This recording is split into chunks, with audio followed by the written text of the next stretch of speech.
신명기 30장 11절부터 15절입니다. 내가 오늘 네게 명령한 이 명령은 네게 어려운 것도 아니요 먼 것도 아니라 하늘에 있는 것이 아니니 내가 이르기를 누가 우리를 위하여 하늘에 올라가 그의 명령을 우리에게로 가지고 와서 우리에게 들려 행하게 하랴 할 것이 아니요 이것이 바다 밖에 있는 것이 아니니 내가 이르기를 누가 우리를 위하여 바다를 건너가서 그의 명령을 우리에게로 가지고 와서 우리에게 들려 행하게 하랴 할 것도 아니라 오직 그 말씀이 내게 매우 가까워 내 입에 있으며 내 마음에 있은즉 내가 이를 행할 수 있느니라. 보라, 내가 오늘 생명과 복과 사망과 화를 내 앞에 두었나니. 그렇게 하며 둘 중에 어떤 것을 택하여 살겠느냐. 여호수아에게도 그런 말씀을 하셨지요. 여호수아가 요단강 건너가고 그리고 땅을 분배를 다 하고 마지막 호흡이 끊어지기 직전에 나와 내 집은 여호와 하나님만 섬기겠다. 너희는 어떻게 하겠느냐? 이렇게 묻습니다. 과연 우리는 어떻게 할 건가? 라고 하는 거죠. 제가 찬송가를 부르면서 순간 생각한 게 한 가지가 있습니다. 찬송가 부른 거에 보게 되면은 어떤 행한 거에 대한 이야기가 나와요. 열심히 행하면은 어떻게 되겠다라고 하는데 심판할 때 모든 백성 행한 일대로 보응받네. 그래서 뭘 행하라는 건가? 라고 하는데 이 가사를 쓰신 분이 바로 다음 소절에 주님의 피로 죄 있으면 이렇게 연결을 해 놓습니다.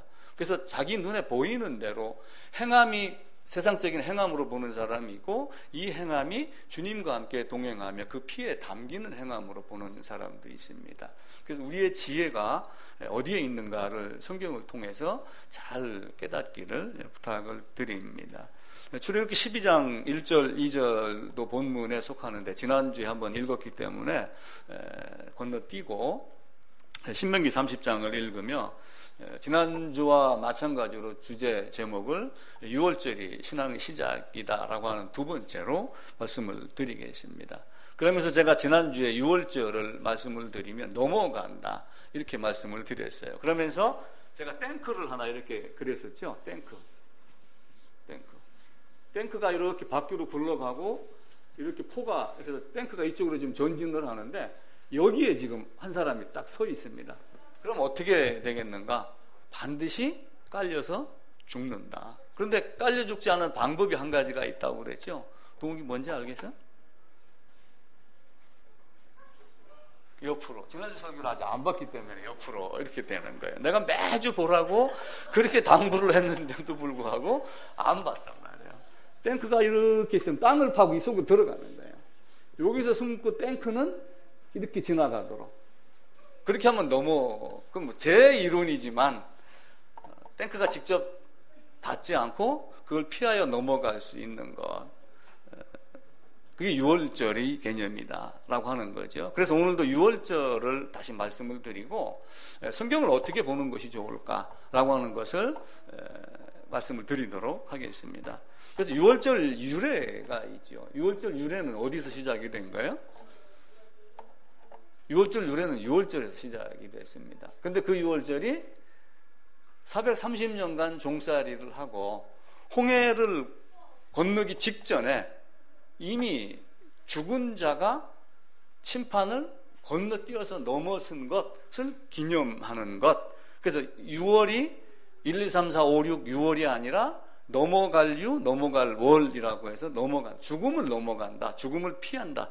죽음과 관계없는 자가 된 것이다 라고 하는 6월을 말씀을 드렸습니다. 그래서 그 6월절은 그것을 기억하고 기념하는 절기다 이렇게 합니다. 근데 절기라고 하는 것이 출애굽하기 6월절 절기를 지켜라 하기 이전에 절기가 또 나와요. 이게 언제 나오냐면은 출애굽기 3장 5장 이런 데를 가게 되면은 모세가 바로에게 가가지고 우리가 절기를 지키러 광야로 좀 가야 되겠다. 우리가 절기를 지키러 광야로 사흘길 좀 가야 되겠다 라고 하며 절기를 지키겠다고 이야기를 합니다. 그런데 단어가 이때 쓴 단어하고 6월절 절기를 지키라고 하는 단어하고 약간 다릅니다. 그래서 이때 쓴 단어의 절기는 그러니까 광야로 가가지고 절기를 지키겠다라고 하는 것은 순례자가 순례하는 것, 그 의미를 가진 단어이고 유월절 거치고 나서 내가 절기를 지키겠다라고 하는 것은 그 희생 제사를 기념하는 절기라고 하는 그 뜻을 가진 단어를 씁니다. 그래서 다 비슷한 단어인데 약간 차이가 있도록 그렇게 만들었어요. 그래서 거룩한 절기, 거룩한 성일, 희생 제물, 제전, 이 의미를 가진 게 유월절 절기의 의미고, 광야로 가서 절기를 지키겠다라고 하는 것은 뭔가는 모르지만 모세가 만난 하나님, 우리가 확실히는 모르지만 율법을 받기 직전에 하나님이란 존재를 아벨로부터 쭉 배워왔던 그 하나님을 그냥 단순하게 경배하기 위한 절기, 이렇게 차이가 있습니다. 근데 이들이 나온 곳이 어디냐 하면은 애굽에서 나왔잖아요. 물론 애굽이 이렇게 한정이 되어 있는 작은 도시입니다. 큰 나라지요. 여기가 이제 애굽이라고 하는 거대한 나라가 있어요. 근데 이 애굽에서 이 시내산 쪽으로 이렇게 빠져나옵니다. 근데 이 애굽을 좀 다른 각도로 바라보면 한 지역의 작은 나라, 한 지역의 큰 나라로 보지 말고 세상 전체로 한번 봐보세요. 세상 전체로. 세상에 전체에 다 있는 것 중에 하나님 백성을 빼내서 사망에서 생명으로 옮겼다. 그냥 사망의 세계가 애굽의 세계다. 이렇게 보시면은 이해가 더 빠릅니다. 자, 요한복음 12장 찾아보겠습니다. 요한복음 12장입니다.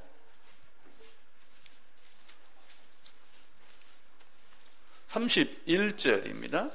제 성경으로 169쪽입니다.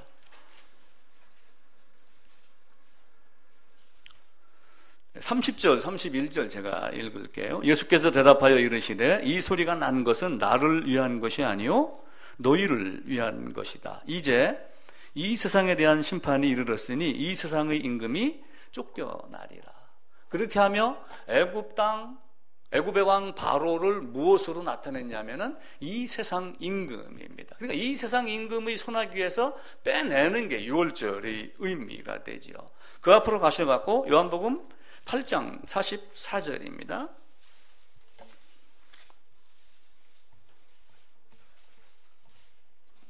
예, 같이 읽을까요? 너희는 너희 아비 마귀에게서 났으니 너희 아비 욕심대로 너희도 행하고자 하느니라.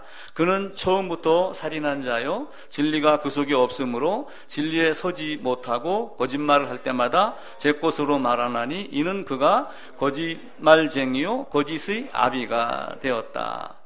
그는 마귀라고 이렇게 말씀을 합니다. 그런데 그 마귀라고 하는 말씀을 계시록에 가게 되면은 옛뱀 곧 마귀 그리고 사탄이다 라면서 계시록 20장 2절에서 옛뱀 에덴에서 아담을 꿰었던 그 뱀을 사탄이라고 표현을 하고 있고, 계시록 12장 9절에 가도 역시 옛뱀 곧 마귀 사탄, 옛뱀이요 마귀요 사탄이다 라고 하는 말을 계시록에서 두 번 계속 언급을 합니다. 그런데 이 세상의 임금 마귀라고 하는 말을 고린도후서 4장에서는 다른 말로 표현을 합니다. 그 뒤로 넘어가셔가지고 고린도후서 4장 4절입니다.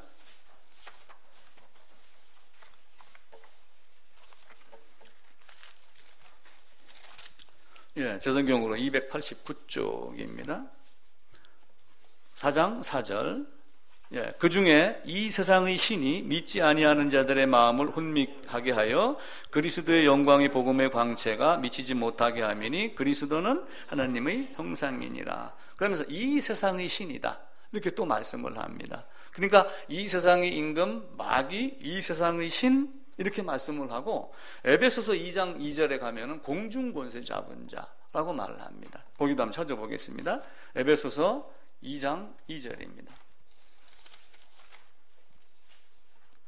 1절 2절을 제가 읽을게요. 그는 허물과 죄로 죽었던 너희를 살리셨도다. 그때 너희는 그 가운데서 행하여 세상 풍조를 따르고 공중의 권세 잡은 자를 따랐으니 곧 지금 불순종의 아들들 가운데서 역사하는 영이다. 자, 이 세상의 임금 마귀, 이 세상의 신, 공중권세 잡은 자, 또 에베소 6장에 가게 되면 이 세상 주관자. 에베소 6장도 한번 넘어가 봅시다. 에베소 뒤로 가셔가지고 6장 12절입니다. 예, 우리의 씨름은 혈과 육을 상대하는 것이 아니요 통치자들과 권세자들과 이 어둠의 세상 주관자들과 하늘에 있는 악의 영들을 상대합니다 라고 하며 하나님의 말씀과 하나님과 대비가 된 반대가 되는 다른 것들을 여러 가지 말로 이렇게 표현을 했습니다. 그러면서 이제 계시록에서는 아주 정확하게 옛 뱀이요, 마귀요, 사탄이다 이렇게 했죠. 그러니까 유월절은 이런 세상의 임금, 마귀, 공승권세 잡은 자, 세상신 이런 것들에게서 빠져나오는 것, 그게 유월절의 진정한 의미가 됩니다. 그런데 쉽게 빠져나오나요? 쉽게 빠져나오지 못합니다. 자기 손아귀에 들은 거를 누가 쉽게 내주려고 하는 사람들이 있나요?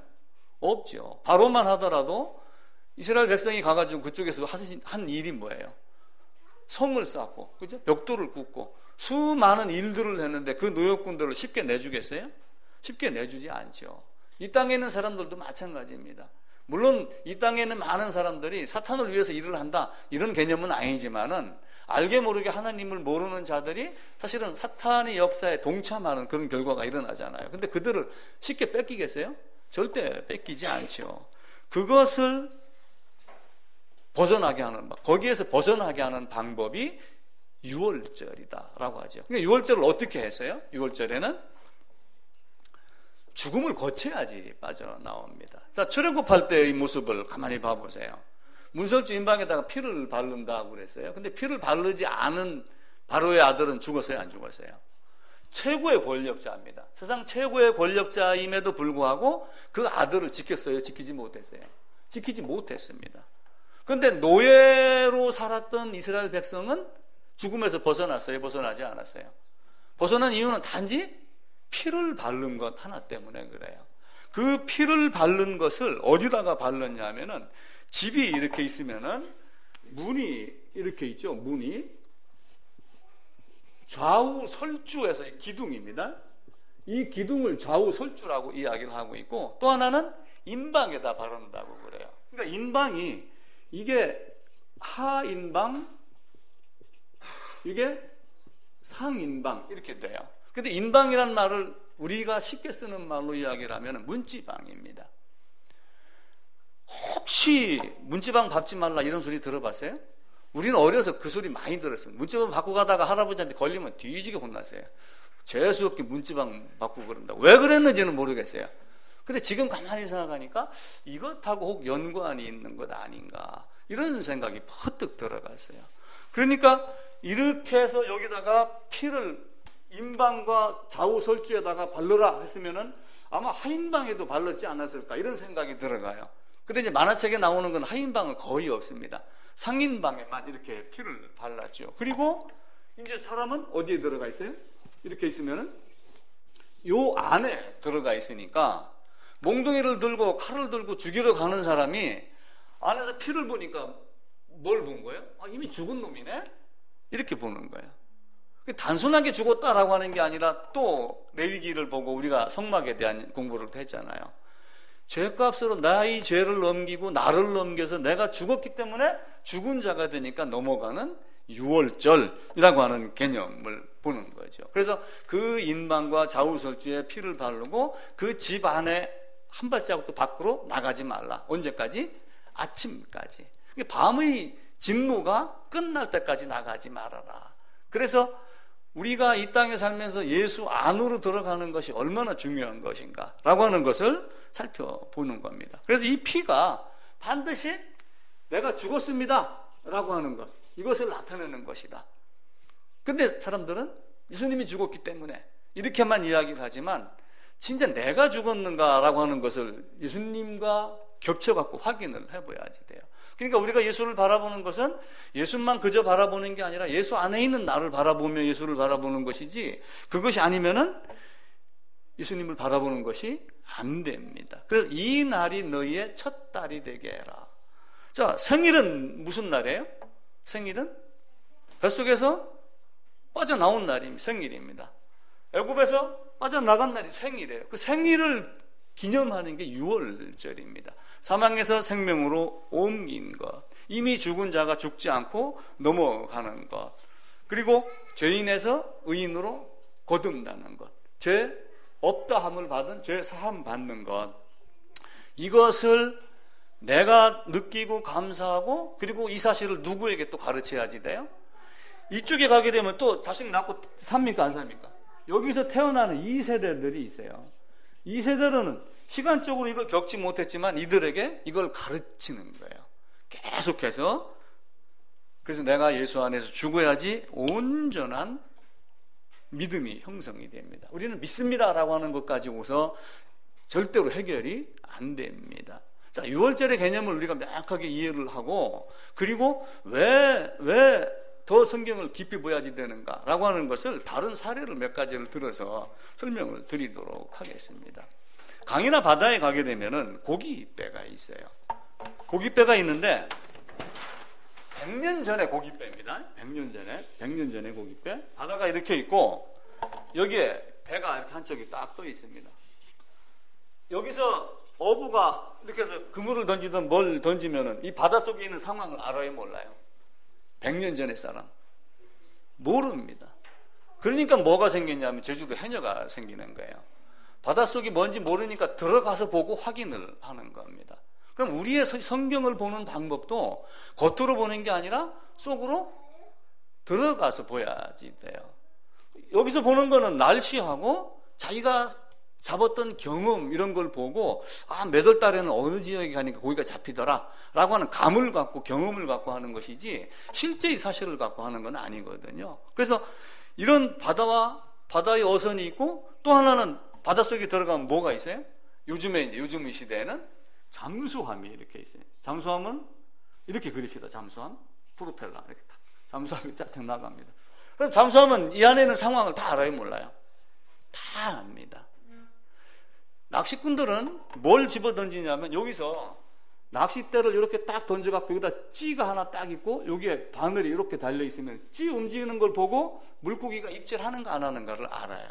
그것도 순간 오랜 경험이 있어야지 됩니다. 근데 그걸 직접 확인하는 거는 잠수함을 타고 들어가 보는 것이 가장 좋습니다. 근데 지금은 서울이 발달해서 바다의 어선 1톤, 2톤 다 뭘 달았어요? 어군 탐지기를 다 달았어요. 그래서 이 위에 있어도 이 안에 고기가 뭐가 있는가를 다 압니다. 우리가 성경을 보는 방법도 이와 같이 성경 안을 들어가서 직접 보는 것과 마찬가지로 성경이 우리에게 무엇 말하기를 원하는가, 성경 안에 뭐가 있는가를 계속해서 어떤 침봉을 갖고 찔러보고 확인을 하고 그렇게 해야지 돼요. 그래서 제가 성경을 읽을 때 문자주의를 읽지 말고 문자적 읽기라고 말씀을 드렸죠. 문자주의라고 해서 어떤 단어 한자 그걸 가지고 뜻을 따지는 것이 아니라 앞뒤 문장에 연결된 거를 보고 맥락을 이해해라, 문맥을 이해해서 봐야지 된다라고 말씀을 드렸습니다. 그러니까 6월절도 마찬가지예요.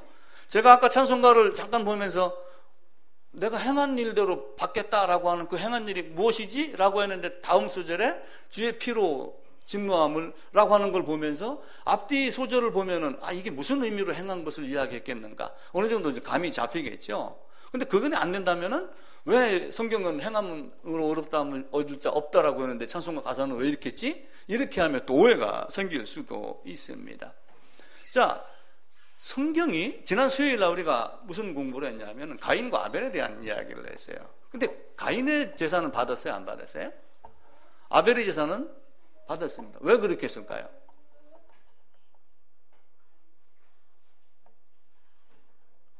숙제입니다, 참. 왜 아벨 거는 받고 가인 거는 안 받았을까요? 정성이 부족해서? 그럼 믿음으로 가인보다 더 나은 제사를 드렸다고 그러는데 더 나은 게 뭔가? 그럼 아벨이 가진 믿음이 뭔가? 여기다 자꾸 이제 신경을 많이 쓰고 그걸 해석을 합니다. 근데 제가 설교를 준비하다가 그게 아니야, 이런 생각이 확 들어가서요. 하나님이 양으로 드리라고 명령을 했기 때문에 양으로 드린 걸 받은 거고 소재는 아니라고 했기 때문에 아닌 거예요. 성경을 큰 틀에서 보면은 하나님의 의도가 뭔가라고 하는, 하나님의 뜻이 뭔가라고 하는 거예요.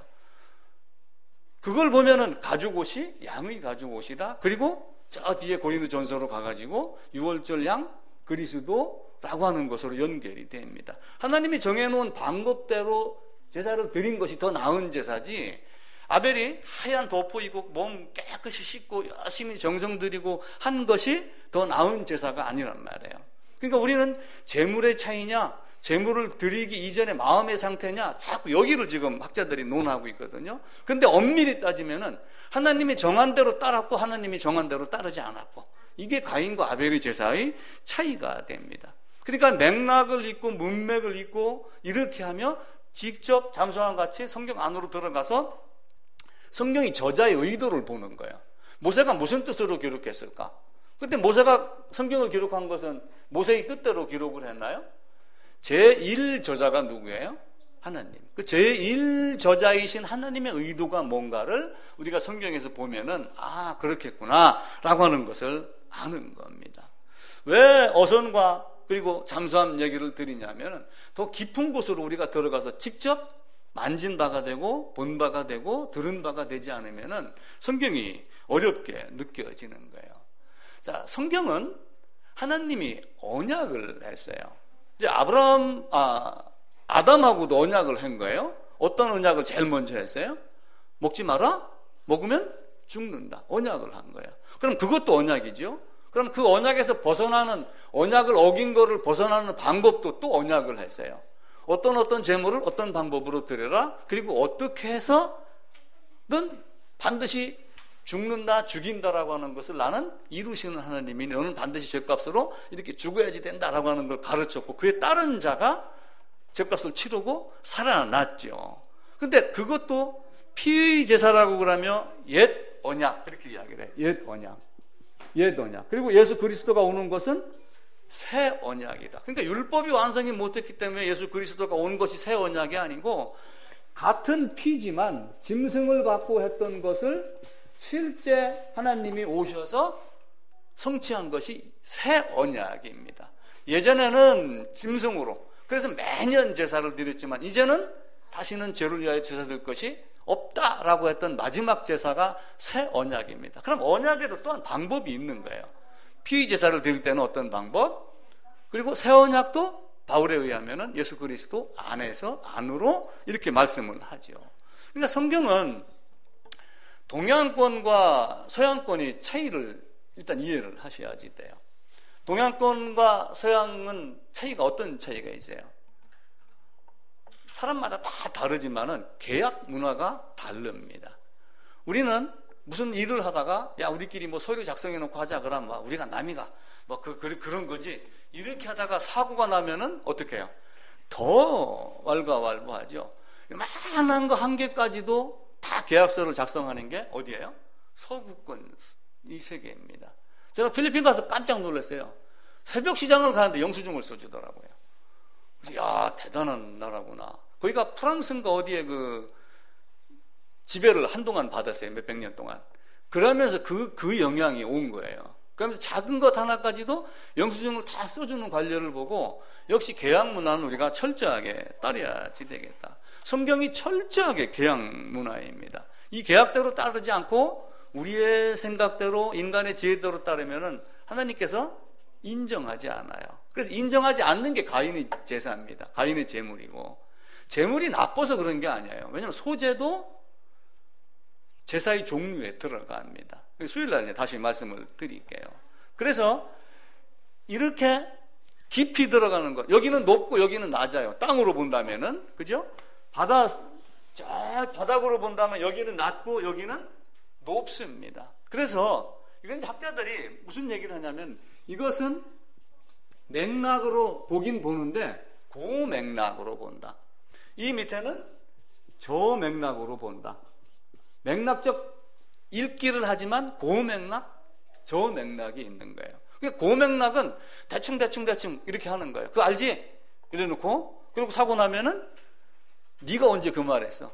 네가 그 말 했잖아. 이렇게 하면 서로 싸우는 거예요. 근데 저맥락은 철저하게 단어 하나, 점 찍는 거 하나까지 전부 다 이렇게 확실하게 합니다. 자, 커피 매장에 갑니다. 커피 금방 따끈한 거 딱 받으면 뜨거워요, 안 뜨거워요? 근데 뜨거우니까 조심하세요. 이 소리를 잘 해요, 안 해요? 잘 안 합니다. 그게 고맥락이에요.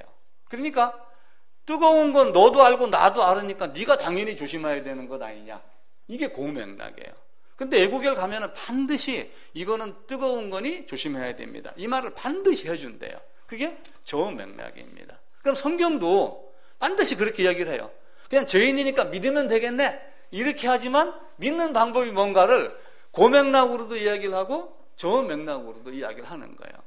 그러니까 그 피를 보고 넘어가겠네? 예수님이 피를 흘렸으니 내 죄 없겠네? 이렇게만 생각하고 넘어가는 게 그 맥락으로 성경을 보는 방법이에요. 근데 저 맥락으로 보면은 레위기를 통해서 어떤 방법으로 어떻게 성경을 봐야지 너희가 죽음에서 넘어가는 자가 된다라고 하는 것, 그거 해결되는 거예요. 그러니까 그 맥락으로 하다 보니까 사도신경 암송하면 신자로 여기는 거예요.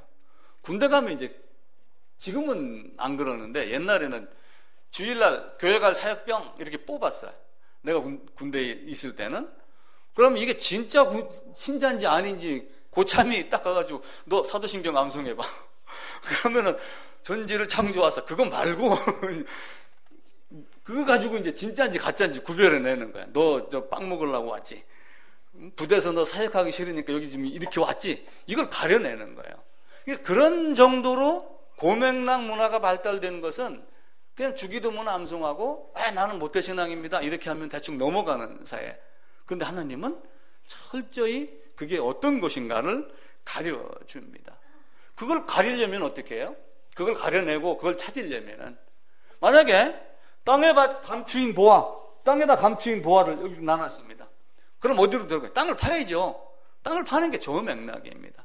근데 우리는 땅을 안 파고 껍데기만 보고 사는 거예요. 극히 값진 진주 하나를 만납니다. 그럼 어떻게 해야 돼요?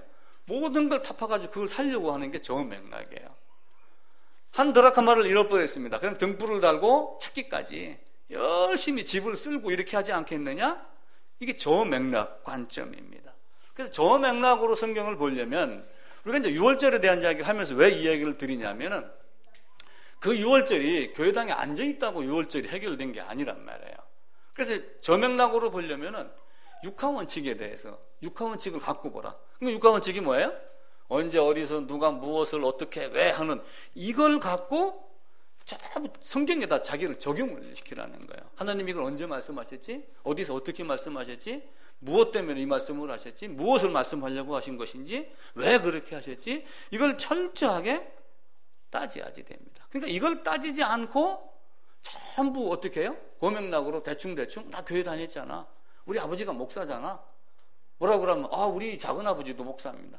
작은아버지가 목사하고 자기하고 관계가 없는 거예요. 목사도 마찬가지입니다. 유월절이 있느냐 없느냐에 따라서 하나님의 자녀냐 자녀이지 않느냐가 결정이 됩니다. 사람들은 여러 가지로 핑계를 대며 자기에게 유리한 고맥락 문화를 가지고 있는 거예요. 자, 이사야서 29장 한번 보겠습니다.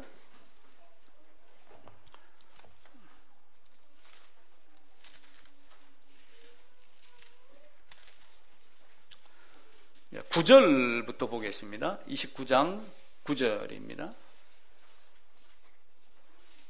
물론 여기다가 이 말씀을 빗대서 말하면은 좀 안 받을지는 모르지만은 왜 고맥락 문화를 즐기면서 성경을 대충대충 보느냐라고 하는 말로 제가 이 말씀을 찾았습니다. 대저 여호와께서 깊이 잠들게 하는 영을 너희에게 부어주사 너희의 눈을 감기셨음이니.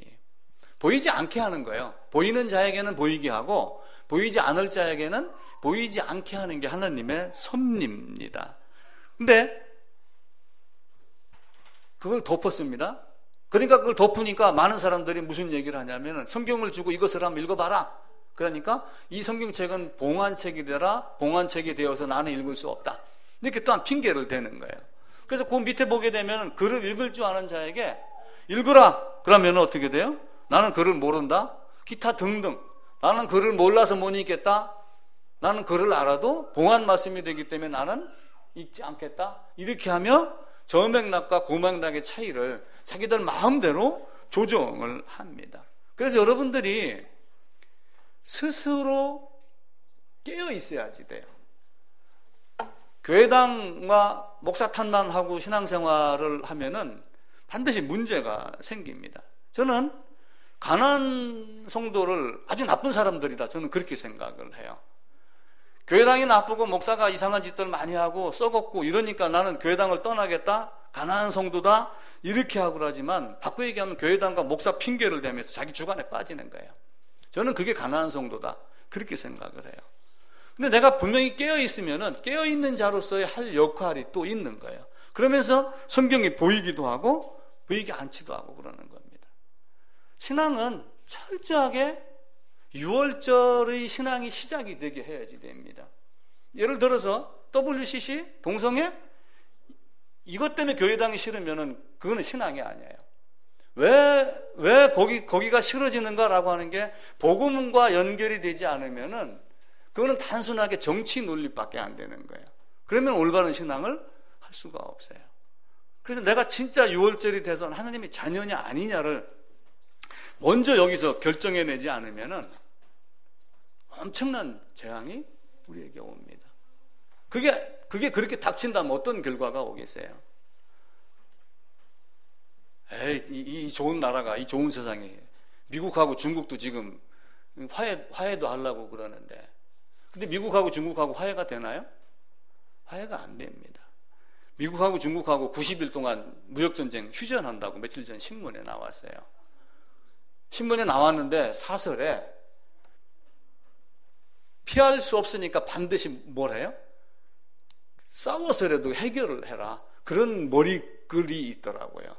잠시 휴전이지 누군가가 하나 패하고 굴복되지 않으면 미중 전쟁은 끝나지 않은 전쟁이다. 그러니까 피할 수 없기 때문에 반드시 맞닥뜨려서 싸워서 해결을 해라 라고 하는 거예요. 우리가 신앙도 절대적으로 피할 수 없습니다. 유월절을 거치지 못하면 하나님의 심판을 피할 자가 아무도 없습니다. 그걸 우리가 철저하게 알아야지 돼요. 그러니까 고맥락 문화로 하게 되면은 고기 못 잡는 사람들은 어떻게 하는지 아세요? 여기가 육지입니다. 이 사람은 배라도 있죠. 나는 고기를 못 잡아요. 그럼 여기다가 뭘 집어넣냐면 통발을 집어넣어요. 통발 집어넣고 구멍 이렇게 뻥 뚫어 놓습니다.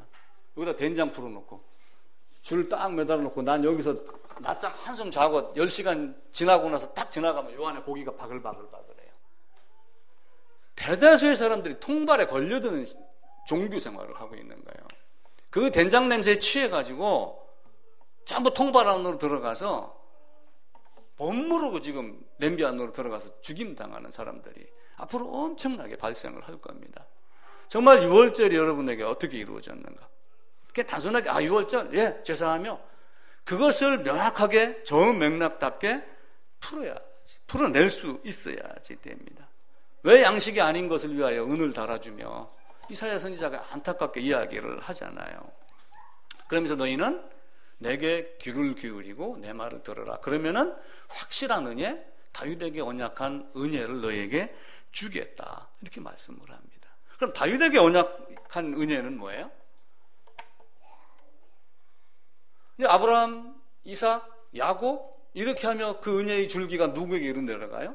다윗에게로 내려갑니다. 자, 보세요.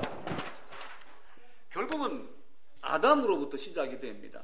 아담으로부터 시작이 돼갖고 아벨로 이어지죠. 그렇게 하다가 노아, 그렇게 하다가 누가 등장을 해요? 아브라함이 등장을 하죠. 아브라함, 이삭, 야곱, 그리고 여기에서 어떤 존재가 딱 나와요? 유다가 등장을 합니다. 근데 유다 밑에 다윗이 등장할 것을 룻기서에서 정확하게 말을 해줍니다. 그러니까 여호수아 죽고 난 이후에 사사기가 시작이 되면서 사사기 안에 룻기가 포함이 되어 있어요. 근데 룻기 마지막에 보아스를 만나면서 다윗으로 딱 연결이 되고 끝납니다. 그러면서 사무엘 상하 열왕기가 되며 다윗에 대한 이야기가 나와요. 그러니까 사무엘에서 이미 누가 등장을 해요? 사울이 있지만 다윗이 등장을 해갖고 골리앗을 무너뜨리고 그리고 왕의 개념으로 그리고 사무엘 하가 가지고 왕으로 등극을 하며 내 자식으로 말미암아 내 씨로 말미암아 어떤 은혜가 주어지겠다라고 하는 것이 이때부터 룻기에서부터 시작이 됩니다. 룻기에서부터 다윗에 대한 그리고 다윗에 대한 마지막 누가 나와요? 로마서 1장에 가게 되면은 육신으로는 다윗의 혈통으로 누가 와요? 예수 그리스도가 옵니다. 그러니까 이 혈통을 여러분들이 잘 이해를 하셔야지 돼요. 자, 룻기 한번 찾아보겠습니다.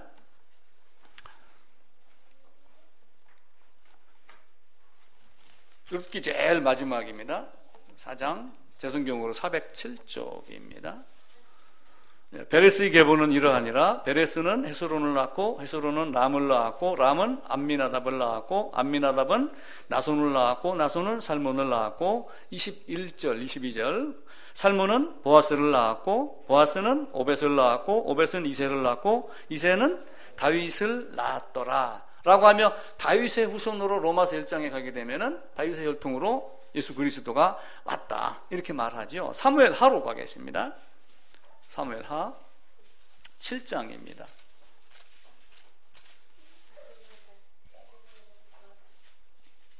12절입니다. 내 수완이 차서 내 조상들과 함께 누울 때 내가 내 몸에서 내 씨를 내 뒤에 세워 그의 나라를 견고하게 하리라. 그는 내 이름을 위하여 집을 건축할 것이요 나는 그의 나라 왕위를 영원히 견고하게 하리라. 드러나는 것은 솔로몬입니다. 고맥락으로 보면은.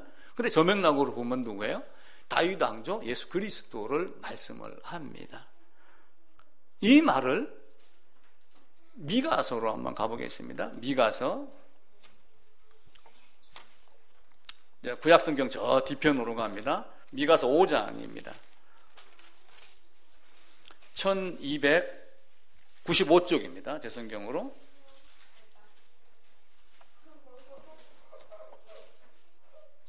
보아스가 있던 곳이 어디예요? 베들레헴입니다. 그죠? 그 다윗의 고향이 베들레헴이에요. 그러니까 모압 지방에 갔다가 베들레헴에 다시 양식이 있다 소리를 듣고 나오미가 룻을 데리고 베들레헴으로 돌아가서 보아스를 만나고 보아스의 후손으로 사무엘하 7장에서 말씀을 하고 미가서 5장 2절에 갑니다. 함께 읽어봅시다. 베들레헴 에브라다야 너는 유다 족속 중에 작을지라도 이스라엘을 다스릴 자가 내게로 나올 것이라. 그의 근본은 상고의 영원에 있느니라 라고 하며 하나님이 어디에서 사람의 몸으로 온다고 그래요?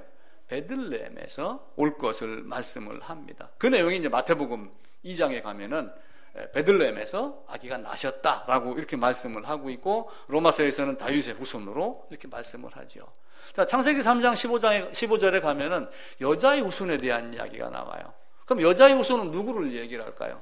결국은 예수 그리스도입니다. 그 여자의 후손이 마태복음에 가게 되면은 처녀가 잉태하여 아들을 낳을 것이요 라고 하며 그 이름을 예수라 하라. 그 여자의 후손으로 오는 것을 말합니다. 그런데 그 중간에 다윗 이야기도 하고 이사야서 7장 9장에 가게 되면은 처녀가 잉태하여 소리를 미리 이사야 선지자를 통해서 말씀을 합니다. 자, 우리가 이제 12월 25일 되면 뭐 크리스마스 해갖고 이제 이야기를 합니다. 아기 예수 탄생했어라고 그러는데 냉철하게 한번 보세요. 베들레헴 땅에서 낳는 이 지구로 오신 하나님이 율법 안으로 들어오고 이 땅으로 오신 그 땅이 어디예요? 가만히 보면은 고맥락으로는 베들레헴입니다. 근데 저맥락으로 보면 여기예요. 이 김관식이 이 땅 안으로 주님이 와서 출생했느냐 출생하지 않았느냐를 우리가 생각을 하셔야지 돼요. 근데 우리는 내 땅 안으로 내 안으로 내가 품은 건 내가 가진 것을 생각하지 아니하고 예수님이 오셨다라고 하는 걸로 끝나는 거예요. 그렇게 고맥락으로 하게 되면은 성경을 이해하기가 어렵습니다. 나중에는 어떻게 돼요? 못 찾는 거예요. 우리가 신명기를 읽었듯이 그 말씀이 뭔데 있냐? 아니다. 하늘에 있는 게 아니고 바다 건너 있는 게 아니고 네 입에 있고 네 마음에 있고 그리고 바로 어디에 있어요? 지금 내가 손에 들고 있는 거야. 아무리 게을러도 일주일에 한 번 교회 올 때는 성경책을 들잖아요. 근데 그 안에서 우리가 주님을 찾았는가? 라고 하는 거예요. 마지막이 되면은 우리 하나님 말씀을 쉽게 찾겠어요? 못 찾겠어요? 마지막 딱 종치기 5분 전, 4분 전, 3분 전 그러면 막 몸이 막 달아가지고 우왕좌왕 그러죠. 아주 차분차분 여유 있게 뭘 해내겠어요? 군대 가서 사격할 때도 마찬가지입니다. 자, 사격 시작 해가지고 딱 숨을 쏘고 쉬고 총을 빵 쏩니다. 또 조금 있다 또 쏩니다. 근데 사격하는 시간이 10분으로 딱 정해져 있어요. 자, 이제 마감 10초 전 그러면 10발 중에 4발 못 쏜 사람은 어떻게 해요? 4발을 조준을 잘하면서 쏠까요? 급하니까 4발을 무조건 갈기는 거예요. 그러면 그 표적 안에 들어가요? 안 들어가요? 잘 안 들어가요. 그런 상황을 우리가 당할 수가 있어요. 자, 아모스서 한번 보겠습니다. 아모스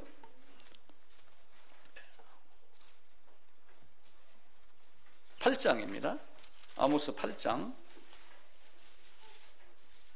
11절입니다. 아모스 8장 11절, 저 성경으로 1282쪽입니다. 11절에서 13절까지 함께 읽읍시다. 주 여호와의 말씀이니라. 보라, 날이 이를지라 내가 기근을 땅에 보내리니 양식이 없어 주림이 아니며 물이 없어 가람이 아니요 여호와의 말씀을 듣지 못한 기갈이라. 사람이 이 바다에서 저 바다까지 북쪽에서 동쪽까지 비틀거리며 여호와의 말씀을 구하려고 돌아다녀도 얻지 못하리니 그날에 아름다운 처녀와 젊은 남자가 다 갈아여 쓰러지리라. 마지막 그때 쉽게 건져지나요? 쉽게 찾을 수 있나요? 쉽게 못 찾아요. 자, 야곱이 자식들이 동생 요셉을 팔아먹었습니다. 그리고 나중에 야곱이 거하는 그 땅에 흉년이 들었어요. 왜 기근을 보냈어요? 요셉을 찾으라고 보낸 거예요. 생명의 떡인 요셉을 먹으라고 한 거거든요. 그러니까 애굽에 있는, 결국은 왜 요셉이냐? 거기서 요셉이 보관했던 쌀을 먹은 거지 라고 하지만 그 쌀이 누구로부터 말미암은 거예요?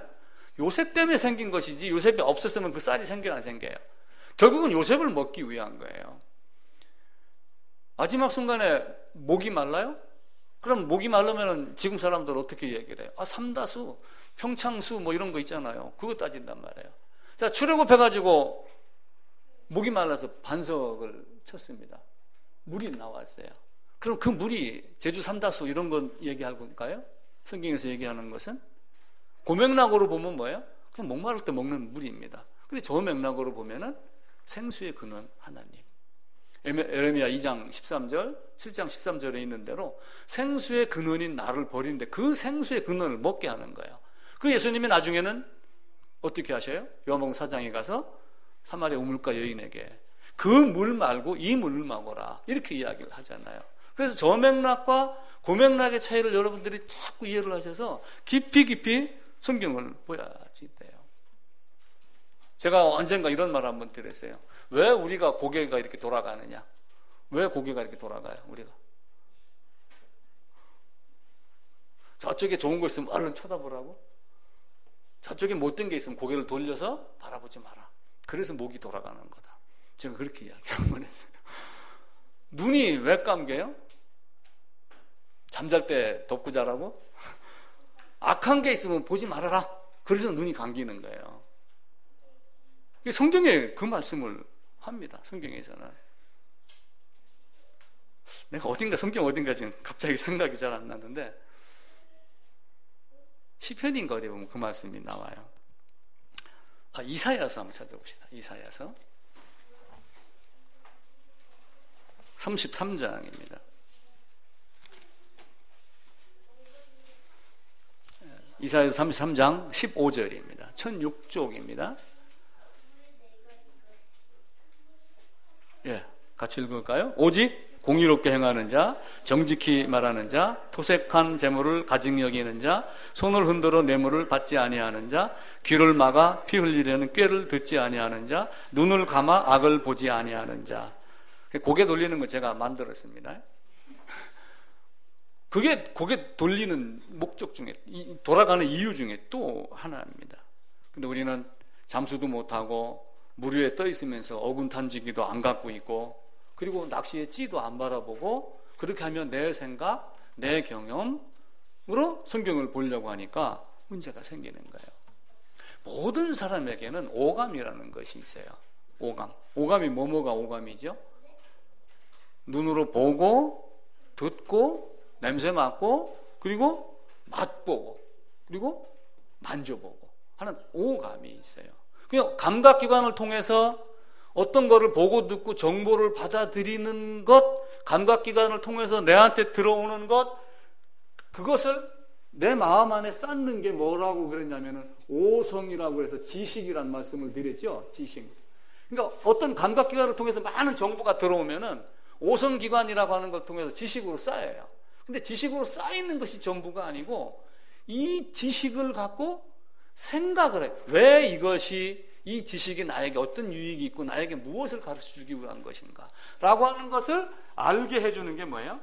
이성이다. 그래서 사람은 생각하고 살아야지 된다. 그 이야기를 드렸어요. 그러니까 고맥락 문화는 받아들여서 아는 거, 그거 알아. 암기했어. 이걸로 끝나는 거예요. 근데 저맥락 문화는 어떻게 해요? 그걸 이게 무슨 의미지? 이게 이쪽하고는 어떤 연관이지?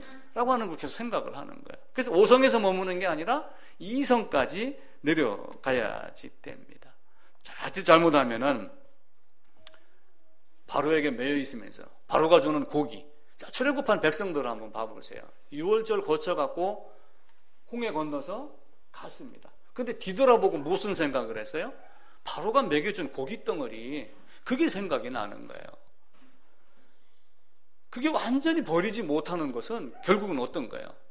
그 사람들이 진짜 장자의 대표성을 갖고 양을 잡아 죽였지만 얼떨결에 들어가 있는 사람들도 있겠죠. 그러면은 옳게 신앙이 되겠어요? 옳게 신앙이 안 되죠. 그래서 기독교는 체험의 종교다라고 하는 것은 기도원에 가서 기도하다가 침 튀는 체험이 아니라 내가 진짜 예수 안에 있었는가라고 하는 것을 정확하게 체험하는 종교. 그 체험이 우리에게 모두 있어야지 됩니다. 하나님은 저맥락으로 명확하게 이야기를 해요. 자, 피를 발라야지 된다고 그래요. 자, 그러면은 여기다가 피를 바르는데, 자, 보세요. 이 피가 무슨 피야지 돼요? 이 피가. 자, 돼지 피를 바르면 돼요, 안 돼요? 왜 피잖아요. 왜 하나님은 무슨 피를 바르라고 한 거예요? 양의 피라고 지정을 해주셨어요. 돼지 피란 이야기를 하지 않았어요. 그럼 돼지는 지저분하니까 소 피 하자. 그럼 용맹한 호랑이 피로 하자. 그래도 돼요, 안 돼요? 안 돼요. 고맥락으로 하면 그렇게밖에 이해가 안 되는 거예요. 근데 성경을 깊숙이 보고 그리고 탐색을 하고 생각을 하면은 하나님이 원했던 피가 있는 거예요. 그 피가 무엇인가? 라고 하는 거예요. 그게 아벨은 믿음으로 가인보다 더 나은 제사를 드렸다라고 하는 거예요. 그러니까 단순하게 그러면은 하나님이 고기를 좋아해서 양고기를 바치고 양의 피를 바쳐갖고 하나님은 빵은 싫어하는 하나님? 그래서 소재는 싫어하고 그렇게 한 건가요? 그게 아니에요. 만약에 하나님이 처음부터 여기다가 빵가루 발라라, 완전 이렇게 해보세요. 그럼 가인의 제사를 받아지고 아벨의 제사는 안 받아지죠. 근데 왜 굳이 양 피를 얘기를 했을까요? 죽음이라는 걸 전제 조건으로 하는 거예요. 짐승의 죽음으로 위대한 인간의 죽음을 잠시 보류하고 그 죽음을 통해서 누구의 죽음을 보라는 거예요? 그 짐승을 사용해가지고 너의 죽음을 보라고 그 많은 짐승을 만들어 놓고 그 짐승을 사용한 건데 우리는 그걸 바라보지 않는 거예요. 그냥 예수님이 내 대신, 예수님 때문에 이렇게 하며 전부 입술에다가 침 바르는 이런 모습을, 예수님이 이 땅에 오셔서 율법의 요구가 이루어지게 했습니다. 그럼 율법의 요구는 뭐예요? 율법의 요구는 죄인은 반드시 죽으리라. 첫 언약 때 첫 언약에 범한 그 죄를 반드시 죽으리라. 그게 하나님의 언약한 첫 번째 언약입니다. 그 요구, 그것이 율법의 요구가 되는 거예요. 율법의 요구가 이루어지기 위해서 누가 죽었어요? 율법의 요구를 이루기 위해서 누가 죽었어요? 예수님이 죽었어요. 그럼 예수님도 죽었는데 나는 죽어야 안 죽어요? 당연히 죽어야 돼요. 근데 그 죽음을 겪지 않고 죽게 만드신 것이 은혜다라고 하는 거예요. 그분이 율법의 요구를 이루어서 죽은 것이 율법의 마침이고 사랑의 완성이다라고 하는 거예요. 그래서 여러분이, 제가 6월절이라는 말만 던져놓고 그 맥락, 저 맥락 이렇게 하며 성경을 좀 더 깊이 보자 이런 식으로 여러 가지 말씀을 드렸지만 그 맛을 알면은 신앙이 달라집니다. 아주 오래전에, 지금도 그분 나이가 많아서 활동을 하는 분이에요. 신구라는 분이 있어요. 신구, 그 영화 배우 해갖고 그분이 뗏목을 타고 바다에 나가서 CF 하나 찍은 게 있었어요. 혹시 뭔지 아세요? 니들이 개맛을 알아? 그거 한 거예요.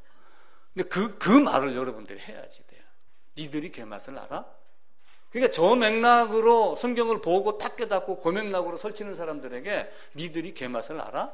이렇게 얘기할 수 있어야지 돼요. 요즘에 또 유행하는 말 중에 그런 말 하나 있어요. 무엇이 중요한디? 이런 말도 있어요. 뭐라고 그러니까 무엇이 중요한디? 뭐가 중요해요? 성경을 보고 진짜 중요한 게 뭔가, 그걸 여러분들이 찾으셔야지 돼요. 자, 최 집사님, 진짜 중요한 게 뭔가 성경에서 이 집사님한테 한 말씀 해보세요. 딱 10초. 자, 두 분씩 진짜 중요한 게 뭔가 얘기 한번 해보세요. 당신은 권사님하고 하고 아들하고 며느리하고 둘이 한번 하고 둘이 한번 진짜 중요한 거. 성경을 보고 뭘 가져야 되겠어요? 진짜 중요한 거. 예수를 통해서 내가 가져야 될 거, 진짜 중요한 거.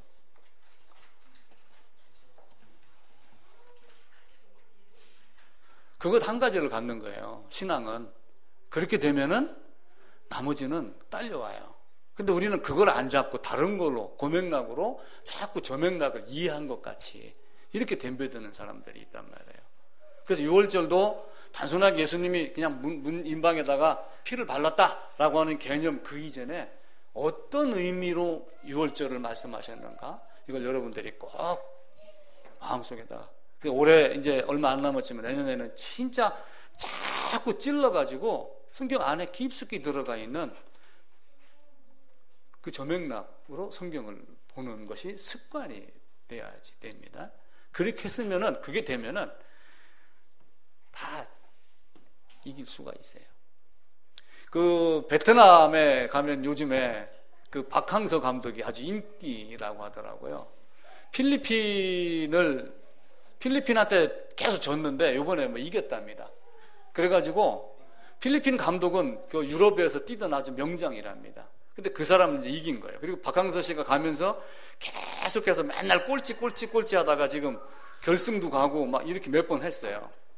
그래가지고 이제 또 그렇게 하니까 또 리더십 연구하는 사람들이 또 나서잖아. 박항서 리더십 해갖고 또 만들어갖고 강의하고 돈 벌고 그래요. 파파 리더십. 뭐 따뜻하게 아버지 같은 걸 했다. 요번에 비행기를 타고 말레이시아로 이동을 하는데도 박항서 감독은 비즈니스석을 줬고 선수들은 돈이 없으니까 다 이코노믹을 준 거예요. 근데 그 중에 한 친구가 몸이 좀 아팠어. 근데 박항서 감독이 자기가 그 자리에 앉고 얘를 이코노믹으로, 그래서 이제 비즈니스로 옮겨서 앉게 한 거예요. 야, 파파 리더십이다. 그러니까 따라왔다. 그렇게 하는데 또 다른 사람이 다른 이야기를 했어요.